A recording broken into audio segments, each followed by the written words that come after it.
Hello everyone, this is going to be our first time throwing something like this out. So we'd very much like to hear what you think. We've worked on this a lot more than we thought we would have and decided to go with this format instead of our usual discussion style podcasts. And now, without further ado, here's our feature on Darling in the FRANXX. A friend once said, "A bad idea done well is better than a good idea done badly." That statement can certainly be agreed upon by many of those who watched Darling in the FRANXX, a recently finished anime by A1 Pictures and Trigger, a pair of anime studios that when put together, sounds like a dream marriage. Featuring giant robots fighting strange beasts, teen drama, and a mysterious dystopian world. Some would say it's basically Evangelion, but well, we would say that a lot of mecha anime is trying to be like Evangelion. But today, what we're after would be the big ideas that people may have missed while watching the show. What we found were strong expressions for freedom, individualism, and how to handle them in our lives. Also, much like Wisecrack, spoilers ahead. Rai and I have been bouncing ideas off each other trying to figure out what the show has been trying to say. We ended up agreeing on most points but on opposite poles on others. Which is not much of a surprise considering he plays League and I play Dota. I mean, what's more surprising is that we've managed to stay friends. Maybe hating on bad anime helped foster the friendship, but I digress. One thing we generally agreed on was that the series had some trip-ups with its portrayal of the story. One particular thing was the lopsided focus on Zero Two and Hero, when the rest of the cast had a good share of their own stories to tell. Except maybe Miku and Zorome, but not only are they the best pair, fight me, but they serve a different purpose in the story. Then there's how the pacing tripped up pretty badly on its final arc. We think it's because A1 and Trigger just having completely different strengths and tried to focus on them, which might have been fine had they had more episodes, but that is not the case. Instead, I think we saw how they can be incompatible in some measures, and it started bursting at the seams along the end. But still, there's considerably good animation quality through the series, and it stuck with its themes quite well. So what would those be? A constant framing device we see throughout the series would be the use of pairing up or marriage. The series opens up with the Chinese myth of the Jian, birds that only have one wing and need to lean on one another to fly. Pilots also have to partner up as Pistol and Stamen to operate a robot. Squad 13 holds a wedding ceremony for a pair of friends, and even Zero Two turns into a giant bride marching through space by the end of the series. That's right.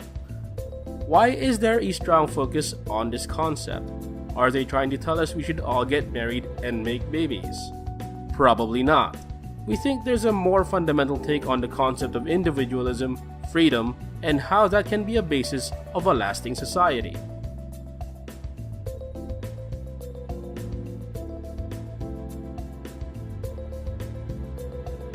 They first do this by showing a fully functioning society operating on very different ideas. In APE society or Ape society, I'm gonna go with Ape to keep my life simple, humans have become immortal, but at the cost of their ability to reproduce. Everything is provided for them. They don't have to do anything. In fact, it was later revealed that they don't do anything. When Zorome finally ran into an adult, something he aspired to be, he found out that many of them just spend time indulging in virtual fantasies and hardly even talk. Talking was so rare, in fact, that the granny he spoke to got quite exhausted after a bit of chatting. Zorome was very surprised to discover all these things and wanted to know more because Ape Society simply didn't want them to find out. They were, after all, disposable soldiers never meant to reach adulthood. This society guaranteed the safety and security of the human race who were having many of their own problems, including the problem of mortality. What they asked for in return is the complete control over your life. Your role, standing, lifestyle, knowledge, and even lifespan. All this is basically in the hands of Ape Society and its ruler, Papa. However, despite this iron grip control over every conceivable dimension of human life, it didn't look like this despotic governance could solve all the problems they ran into. Their reliance on magma energy for everything was bound to run out. On top of that, harvesting it awakened the wrath of weird monsters called klaxosaurs attacking their colonies. Conventional methods were either ineffective or excessive, and eventually came up with robots based on klaxosaurs themselves. A big twist that nobody would have guessed before year 2000. Anyway, they discovered that they needed a male-female pair to make the system work. Not even the greatest scientist of that time, Dr. FRANXX, could find a way around it. Having no more humans that can do that, they had to resort to cloning completely new ones that had their genitals intact, which eventually resulted in our protagonists, Squad 13. If Ape Society could, they really would not have resorted to doing this. They would have rather relied on what they already had. This was most strongly expressed by 9 Alpha when he mocked Kokoro for her opinions on reproduction, openly stating that gender is a pain to have with existence and would be better off not existing at all. At this point, we believe it's safe to say that Ape Society doesn't really recognize humans as individuals, but as interchangeable, replaceable parts that are meant to serve the greater whole. Purpose is given to everyone by those at the very top, and deviation from their directive is completely not allowed.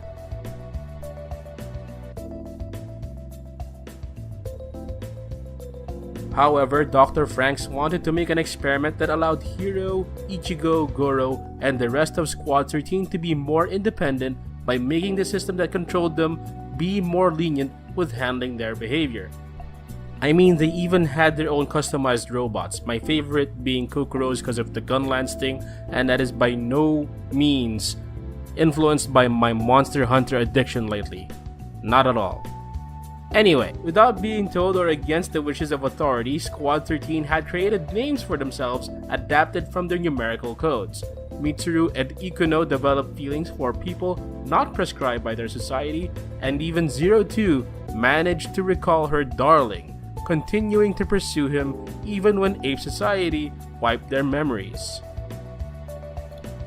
A huge development in the story came after a major battle that rendered their service complete.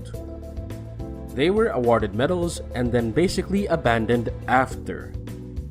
Taking in what Miku and Zorome discovered, that they were just there to replace a previous Squad 13, and that there's nothing in it for them to live as an adult, if they even managed to survive to that point, they recognized the absurdities of the society they live in, and then decided that they can't accept the conclusion Ape Society had in store for them. And that is to keep fighting until they are killed in battle, or die off due to their deliberately shortened lifespan. They began seeking ways to first survive on their own, and then later attempted to create a culture where they can leave a legacy behind as suggested by Kokoro. Realizing that not only was this possible, but something they genuinely wanted over what Papa had planned for them. So when Papa had to come back for them, they wanted to break free. At this point, Rai and I had some opposing ideas on what the above events tried to illustrate. Rai believed that this was a strong reflection of the philosophy of existentialism, where they first exist and had their consciousness and ideas shaped by ape society. However, when they realized how much the ideas of that society was twisted against them, and at the same time getting exposed to the new ideas that are potentially better for them, began to reject what they had initially been given in order to adopt more acceptable ideas and values. To a point, I would like to agree with the ideas above, but it states that the existence precedes conscience, meaning humans can be considered as completely empty vessels when born, absorbing anything as true. Then comes a point where their minds mature and realize that whatever they were taught might not be in their best interest, and then adopt new ideas that suit these people in their place. Where I would take issue with that is that there should have been a point where they learn to value themselves over what they have been taught. Sure, we can say that this really all started when they lived on their own, But as before discussed, they were already being independent from the very beginning. They started naming themselves before they were even sent to a plantation. They reacted in a way much different to how 9 Alpha did when Kokoro told them about reproduction. Even before that, they reacted with curiosity for 02's demonstration of kissing rather than disgust, like how 9 Alpha would have. What I believe this conveys is that no matter how much you try to standardize and control a person, there'll be some piece of them that you won't be able to directly hold. This would be the way a person values oneself. Perhaps you can manipulate, influence, or trick it.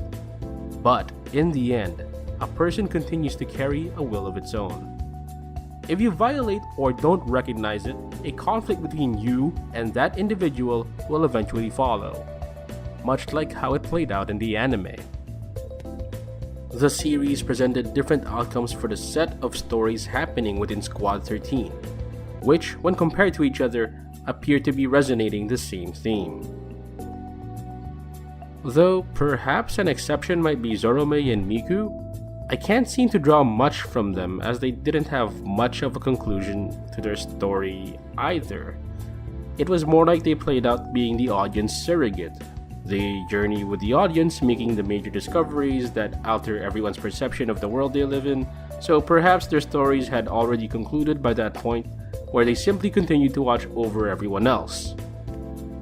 Ikuno and Futoshi dealt with circumstances that were tough in their own right. One had to let go of their partner, who they've grown comfortable with, and the other professed her feelings to be a little more than friends for Ichigo. Now, let's recognize that at those points in their lives, they really would have preferred that things go differently, like in a way that they would like. But instead, it went the opposite direction. The important thing to take would be what they did in response to that. Futoshi ran a bit of a tantrum when Kokoro wanted to switch partners, and he could have stayed that way. We've probably encountered that one person who couldn't get over a breakup for a very long time. But that's not the case for our round boy over here. Rather than blaming his unfortunate situation on Mitsuru and Kokoro, he decided to get over it. Ikuno similarly didn't get the relationship she initially wanted, but was able to grow out of her issues and finally become more comfortable with herself and the others. Mitsuru had a perfectly good reason to run away from the responsibility that he and Kokoro had taken on pre-Mind Wipe. Kokoro wasn't going to force him either, but he chose to do it of his own will, which made our soon-to-be mother Kokoro very happy. When we talk about freedom, we initially take it as the idea to be able to do anything we want without having to be persecuted for it. That's generally a good thing, and in a sense, that's what all the characters are trying to practice. But if we pay attention to the details of their actions, they all represent taking on a noble endeavor. They don't simply exercise their free will to give in to their impulses. They take responsibility over their own lives and, to some extent, the lives of those around them, all the while learning to respect the wills of their peers in the process. They stumble, fight, and struggle through the process, but they don't lose sight of what they truly value and continue to grow alongside each other. This freedom to take responsibility is best demonstrated by the maturity of the relationship of 02 and Hiro, who had initially used each other for selfish reasons. Eventually, they came to care for each other so much, so deeply, that they'd seek to be with their loved one even at their own peril. This bond was symbolized by their battle against Worm, where 02 literally turned into a giant bride as if marching to a wedding, ultimately resulting into the future that the rest of Squad 13 get to live in. In the end, 02 and Hiro act out the ideal bond made out of free will. Individuals join to become one without losing their sense of self. Just like the two X's in the title logo, they connect to become a bigger whole but don't completely overlap and retain who they are. The rest of Squad 13 built their new society out of this idea. One will need the other. By relying on one another, we form a society. By recognizing individuals, we give each other freedom. By choosing to take on responsibilities in our society, we make that freedom meaningful. Sure, it's a lot easier to watch a bad idea done well than a good idea done badly. But sometimes you want to be able to challenge yourself, look past what you immediately see and dig deeper to see if all there is those jokes that came up when the show aired. I saw something more in the series than what people say they did, so it made me want to seek out what it really was trying to say. Every bit I was able to uncover showed me a little bit more to follow up on. It ended up having several podcast attempts and changes in interpretation, and now we're finally here. Maybe it was a bit confusing, maybe it was a bit of a mess, but it definitely showed a lot of great ideas. It was also quite fun. If you made it to this point of the essay, let me just say thank you. I hope you enjoyed this exploration of dawning in the FRANXX, and to be honest, I think there's a lot more to talk about, but I've already gone long enough. Do tell us what you think of this video, as it's our first crack at doing anything new for a while now. And, well, that's it for now.